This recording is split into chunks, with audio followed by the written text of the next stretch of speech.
کوئی بھی انسان ہو اگر وہ دوسرے مذہب پر ہے تو وہ اپنے مذہب کو چھوڑنے کے لحاظ سے بہت مشکلات کا شکار ہوتا ہے اور تردد کا شکار ہوتا ہے، خصوصاً بالخصوصاً جیسے غیر مسلم ہیں تو ان کے ذہن میں کافی سارے سوالات ہوتے ہیں۔ یورپین ممالک میں یا مڈل ایسٹ کے علاقے میں جو لوگ دائرہ اسلام میں داخل ہونا چاہتے ہیں اور وہ کالج وغیرہ یونیورسٹیوں سے تعلق رکھتے ہیں،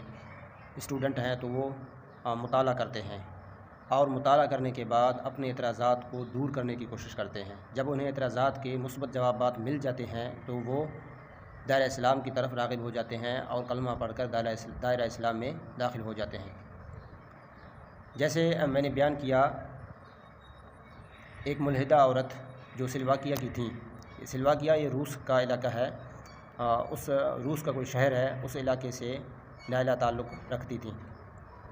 وہ کہتی ہیں کافی سارے اعتراضات کے جوابات مجھے مل گئے تھے اور پھر بھی میں ایک لحاظ سے پریشان تھی،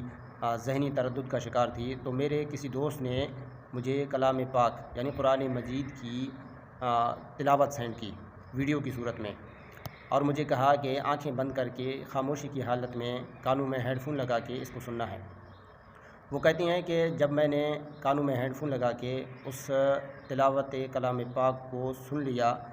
تو یہ کلام پاک میری زندگی کی تبدیلی میں، مذہب کی تبدیلی میں ٹرننگ پوائنٹ ثابت ہوئی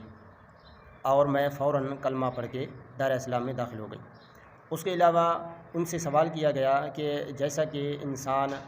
کسی اور مذہب میں ہوتا ہے تو وہاں پر ان کی کچھ بری عادات ہوتی ہیں، جیسے شراب پینا، نشے کا عادی ہونا، مختلف چیزیں، کیا آپ نے ان کو فوراً چھوڑا؟ تو انہوں نے اس بات کا جواب دیا کہ اسلام لانے سے پہلے یعنی کلمہ پڑھنے سے پہلے میرے دل میں یہ خیال پیدا ہوتا تھا کہ شاید کہ شراب پینے کی وجہ سے میں کلمہ نہیں پڑھ رہی، یا یہ شراب جو ہے ایک ایسی چیز ہے، ایک ایسی عادت ہے جس کو میں اسلام لانے کے بعد بھی نہیں چھوڑ سکتی۔ پھر اس نے آگے بیان کیا کہ جیسے ہی میں دائرہ اسلام میں داخل ہوئی، کلمہ شہادت پڑھ لی، کلمہ شہادت کے بعد میرے لیے یہ ایک معجزہ ثابت ہوئی کہ میرے دل کے اندر اسلام لانے کے بعد الکحل یعنی شراب پینے کی کوئی خواہش پیدا نہیں ہوئی۔